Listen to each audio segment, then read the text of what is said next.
بسم اللہ الرحمن الرحیم۔ السلام علیکم۔ کتاب الرحیق المختوم کی آڈیو سیریز کے اندر آپ کو میں پھر سے خوش آمدید کرتا ہوں۔ حصہ سننا چاہیں تو پلے لسٹ کے اندر سیرت النبوی صلی اللہ علیہ وآلہ وسلم میں جا کر سن سکتے ہیں۔ شہداء کا مسئلہ، یہ آخری حملہ تھا جو مشرکین نے نبی صلی اللہ علیہ وآلہ وسلم کے خلاف کیا تھا، چونکہ انہیں آپ صلی اللہ علیہ وآلہ وسلم کے انجام کا صحیح علم نہ تھا بلکہ آپ کی شہادت کا تقریباً یقین تھا۔ اس لیے انہوں نے اپنی کیمپ کی طرف پلٹ کر مکہ واپسی کی تیاری شروع کر دی۔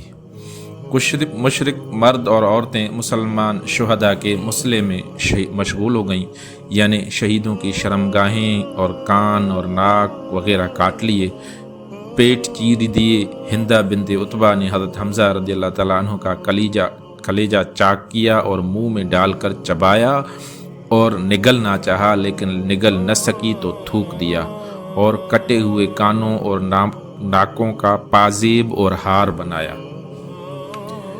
پھر اسی آخری وقت میں دو ایسے واقعات پیش آئے جن سے یہ اندازہ لگانا مشکل نہیں کہ جان باز اور سرفروش مسلمان اخیر تک جنگ لڑنے کے لیے کس قدر مستعد تھے اور اللہ کی راہ میں جان دینے کا کیسا ولولہ خیز جذبہ رکھتے تھے۔ حضرت کعب بن مالک کا بیان ہے کہ میں ان مسلمانوں میں تھا جو گھاٹی سے باہر آئے تھے۔ میں نے دیکھا کہ مشرکین کے ہاتھوں مسلمان شہداء کا مسئلہ کیا جا رہا ہے تو رک گیا، پھر آگے بڑھا۔ کیا دیکھتا ہوں کہ ایک مشرک جو باری برکم زرہ میں ملبوس تھا شہیدوں کے درمیان سے گزر رہا ہے اور کہتا جا رہا ہے کہ کٹی ہوئی بکریوں کی طرح ڈھیر ہو گئے، اور ایک مسلمان اس کی راہ تک رہا ہے، وہ بھی زرہ پہنے ہوئے۔ میں چند قدم اور بڑھ کر اس کے پیچھے ہو لیا اور پھر کھڑے ہو کر آنکھوں ہی آنکھوں میں مسلمان اور کافر کو تولنے لگا۔ محسوس ہوا کہ کافر اپنے ڈیل ڈول اور ساز اور سامان دونوں لحاظ سے بہتر ہے۔ اب میں دونوں کا انتظار کرنے لگا۔ بالآخر دونوں میں ٹکر ہو گئی اور مسلمان نے کافر کو ایسی تلوار ماری کہ وہ پاؤں تک کاٹتی چلی گئی۔ مشرک دو ٹکڑے ہو کر گرا۔ پھر مسلمان نے اپنا چہرہ کھولا اور کہا، او کعب، کیسی رہی؟ میں ابو دجانہ ہوں۔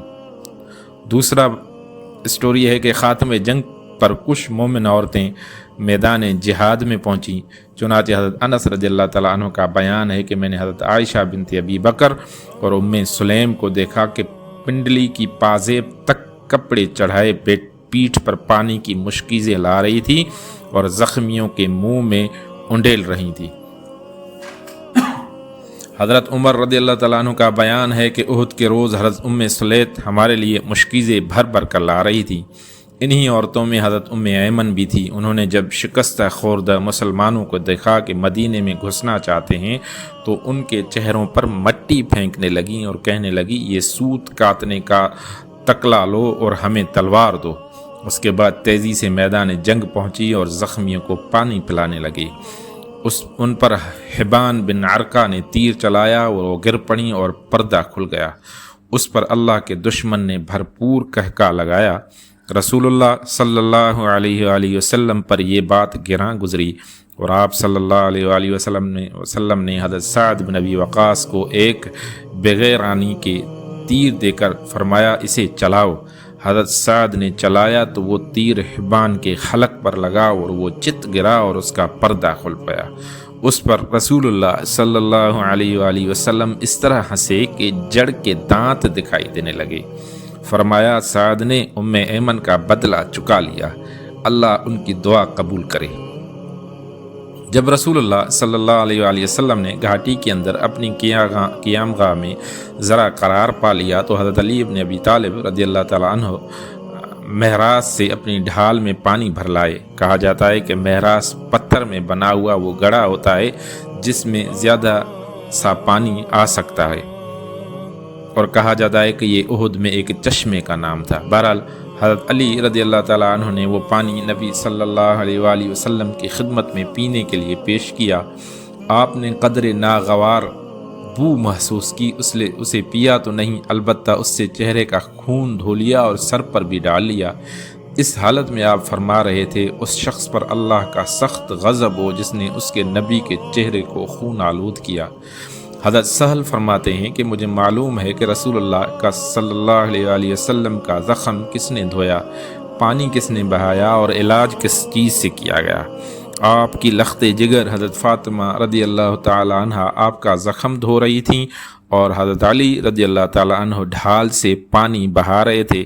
جب حضرت فاطمہ نے دیکھا کہ پانی کے سبب خون بڑھتا ہی جا رہا ہے تو چٹائی کا ایک ٹکڑا لیا اور اسے جلا کر چپکا دیا، جس سے خون رک گیا۔ ادھر حضرت محمد بن مسلمہ رضی اللہ تعالیٰ عنہ شیرین اور خوش ذائقہ پانی لائے، نبی صلی اللہ علیہ وآلہ وسلم نے نوش فرمایا اور دعائے خیر دی۔ زخم کے اثر سے نبی صلی اللہ علیہ وآلہ وسلم نے ظہر کی نماز بیٹھے بیٹھے پڑھی اور صحابہ کرام نے بھی آپ کے پیچھے بیٹھ ہی کر نماز ادا کی۔ ابو سفیان کی شماتت اور حضرت عمر سے دو باتیں۔ مشرکین نے واپسی کی تیاری مکمل کر لی تو ابو سفیان جبل احد پر نمودار ہوا اور بآواز بلند ہو کر بولا، کیا تم میں محمد ہیں؟ لوگوں نے کوئی جواب نہ دیا۔ اس نے پھر کہا، کیا تم میں ابو قحافہ کے بیٹے یعنی ابو بکر ہیں؟ لوگوں نے کوئی جواب نہ دیا۔ اس نے پھر سوال کیا تھا، کیا تم میں عمر بن الخطاب ہیں؟ لوگوں نے اب کی مرتبہ بھی جواب نہ دیا، کیونکہ نبی صلی اللہ علیہ وآلہ وسلم نے صحابہ کرام کو اس کا جواب دینے سے منع فرما دیا۔ ابو سفیان نے ان تین کے سوا کسی اور کے بارے میں نہ پوچھا، کیونکہ اسے اور اس کی قوم کو معلوم تھا کہ اسلام کا قیام انہی تینوں کے ذریعے ہے۔ بہرحال جب کوئی جواب نہ ملا تو اس نے کہا، چلو ان تینوں سے فرصت ہوئی۔ یہ سن کر حضرت عمر رضی اللہ تعالیٰ عنہ بے قابو ہو گئے اور بولے، او اللہ کے دشمن، جن کا تو نے نام لیا ہے وہ سب زندہ ہیں اور ابھی اللہ نے تیری رسوائی کا سامان باقی رکھا ہے۔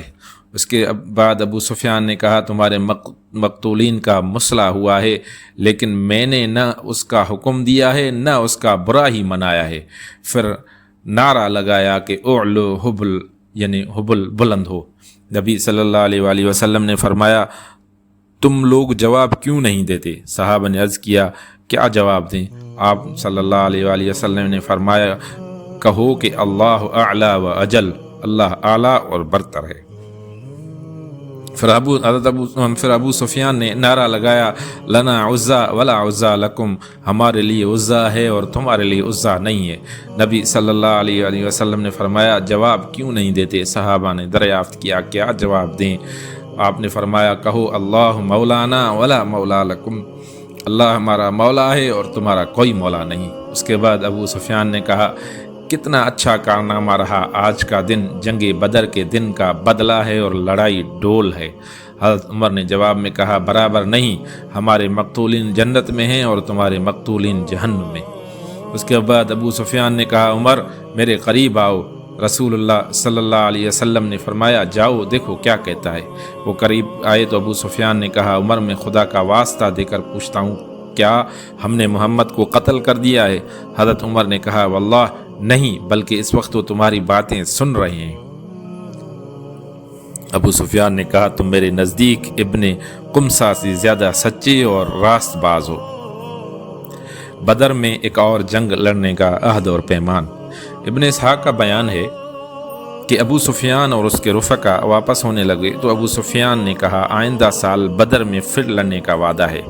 رسول اللہ صلی اللہ علیہ وآلہ وسلم نے ایک صحابی فرمایا، کہہ دو ٹھیک ہے، اب یہ بات ہمارے اور تمہارے درمیان طے رہی۔ اس کے بعد رسول اللہ صلی اللہ علیہ وآلہ وسلم نے حضرت علی بن ابی طالب رضی اللہ تعالیٰ عنہ کو روانہ کیا اور فرمایا، مشرکین کے پیچھے پیچھے جاؤ اور دیکھو کہ وہ کیا کر رہے ہیں اور ان کا ارادہ کیا ہے۔ اگر انہوں نے گھوڑے پہلو میں رکھے ہوں اور اونٹوں پر سوار ہوں تو ان کا ارادہ مکے کا ہے، اور اگر گھوڑوں پر سوار ہوں اور اونٹ ہانک کر لے جائیں تو مدینے کا ارادہ ہے۔ پھر فرمایا، اس ذات کی قسم جس کے ہاتھ میں میری جان ہے، اگر انہوں نے مدینے کا ارادہ کیا تو میں مدینے جا کر ان سے دو ہاتھ کروں گا۔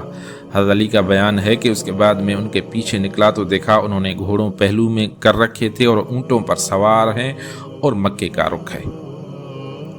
شہیدوں اور زخمیوں کی خبر گیری۔ قریش کی واپسی کے بعد مسلمان اپنے شہیدوں اور زخمیوں کو کھوج اور خبر لینے کے لیے فارغ ہو گئے۔ حضرت زید بن ثابت رضی اللہ تعالیٰ عنہ کا بیان ہے کہ احد کے روز رسول اللہ صلی اللہ علیہ وآلہ وسلم نے مجھے بھیجا کہ میں سعد بن الربیع کو تلاش کروں اور فرمایا کہ اگر وہ دکھائی پڑ جائیں تو انہیں میرا سلام کہنا اور یہ کہنا کہ رسول اللہ صلی اللہ علیہ وآلہ وسلم دریافت کر رہے ہیں کہ تم اپنے آپ کو کیسا پا رہے ہو۔ حضرت زید کہتے ہیں کہ میں مقتولین کے درمیان چکر لگاتے ہوئے ان کے پاس پہنچا تو وہ آخری سانسیں لے رہے تھے۔ انہیں نیزے، تلوار اور تیر کے 70 سے زیادہ زخم آئے تھے۔ میں نے کہا اے سعد، اللہ کے رسول آپ کو سلام کہتے ہیں اور دریافت فرما رہے ہیں کہ مجھے بتاؤ اپنے آپ کو کیسا پا رہے ہو۔ انہوں نے کہا رسول اللہ صلی اللہ علیہ وآلہ وسلم کو سلام، آپ سے عرض کرو کہ یا رسول اللہ، جنت کی خوشبو پا رہا ہوں، اور میری قوم انصار سے کہو کہ اگر تم میں سے ایک آنکھ بھی ہلتی رہی اور دشمن رسول اللہ تک پہنچ گیا تو تمہارے لیے اللہ کے نزدیک کوئی عذر نہ ہوگا۔ اور اسی وقت ان کی روح پرواز کر گئی۔ لوگوں نے زخمیوں میں اسیرم کو بھی پایا جن کا نام عمرو بن ثابت تھا۔ ان میں تھوڑی سی رمق باقی تھی، اس سے قبل انہیں اسلام کی دعوت دی جاتی تھی مگر وہ قبول نہیں کرتے تھے۔ اس لیے لوگوں نے حیرت سے کہا کہ یہ اسیرم کیسے آیا ہے؟ اسے تو ہم نے اسی حالت میں چھوڑا تھا کہ وہ اس دین کا انکاری تھا۔ چنانچہ ان سے پوچھا گیا کہ تمہیں یہاں کیا چیز لائی، قوم کی حمایت کا جوش یا اسلام کی رغبت؟ انہوں نے کہا اسلام کی رغبت۔ در حقیقت میں اللہ اور اس کے رسول پر ایمان لے آیا اور اس کے بعد رسول اللہ کی حمایت میں شریک جنگ ہوا، یہاں تک کہ اب اس حالت سے دوچار ہوں جو آپ لوگوں کے آنکھوں کے سامنے ہے۔ اور اسی وقت ان کا انتقال ہو گیا۔ اور لوگوں نے رسول اللہ صلی اللہ علیہ وآلہ وسلم سے اس کا ذکر کیا تو آپ نے فرمایا وہ جنتیوں میں سے ہے۔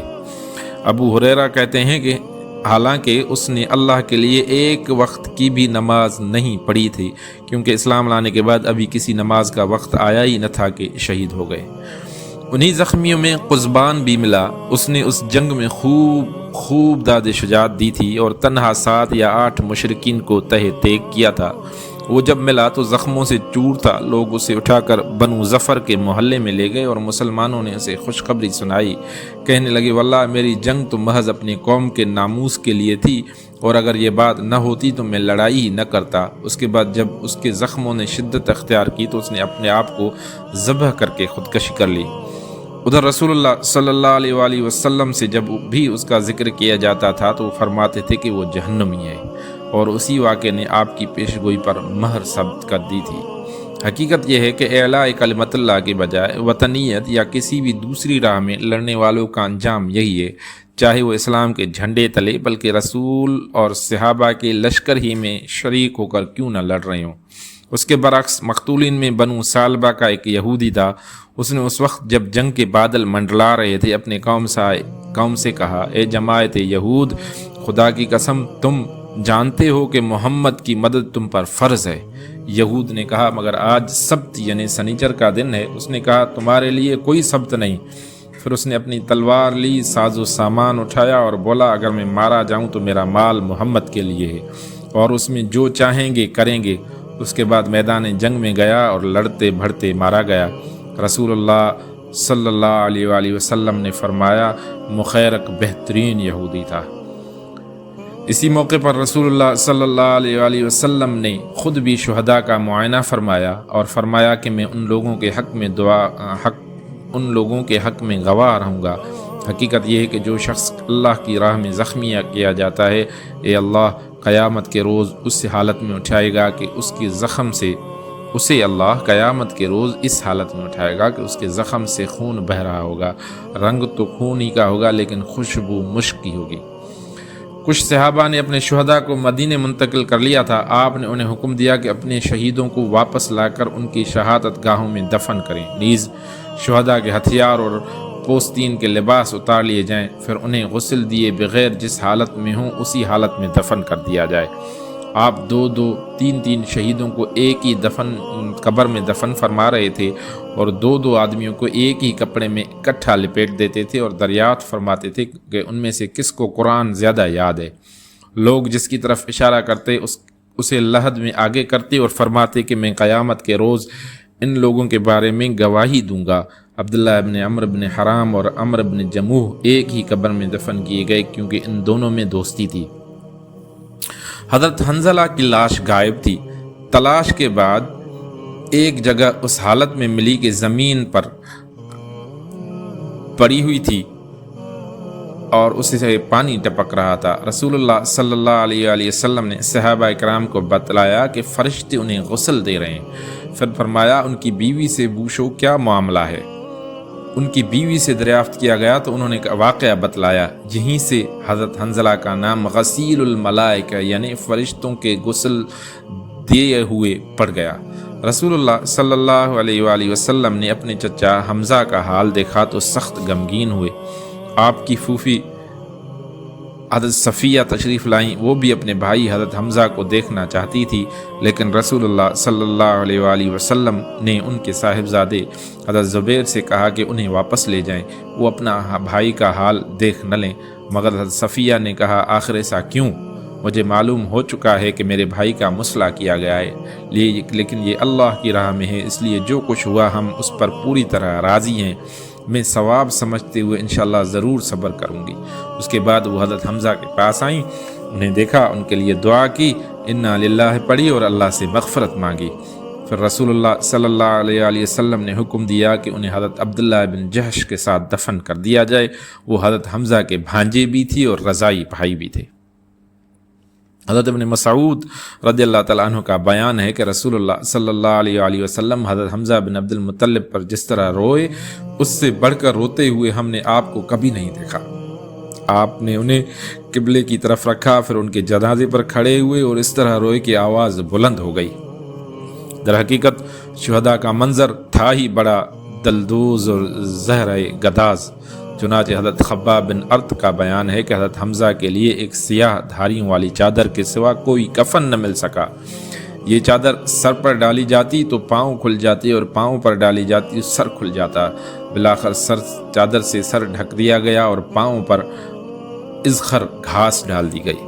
حضرت عبد الرحمن بن عوف کا بیان ہے کہ حضرت مصعب بن عمیر کی شہادت واقع ہوئی اور وہ مجھ سے بہتر تھے، تو انہیں ایک چادر کے اندر کفنایا گیا۔